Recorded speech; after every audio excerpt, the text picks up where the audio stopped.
Hey everyone, in this video, I'm about to show you how to use the OBS virtual camera on Ome TV. First, open the notepad file and paste the code for camera 1.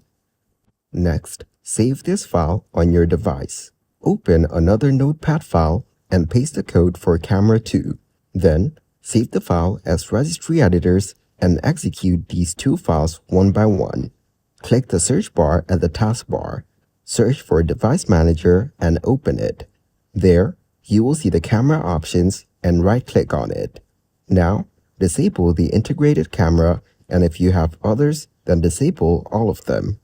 Open the web browser and search Ome TV. Click the first link to open the Ome TV website. It will ask you to continue with an FB account or VK. Select the button and continue with your account to give access. Now, launch the OBS application and click the plus icon at the bottom. Select the video capture device option from the drop-down list. Click OK to create or select the source. Now, select the device and click OK.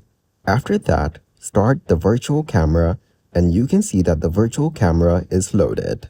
If this tutorial was helpful, please subscribe to our channel and like the video.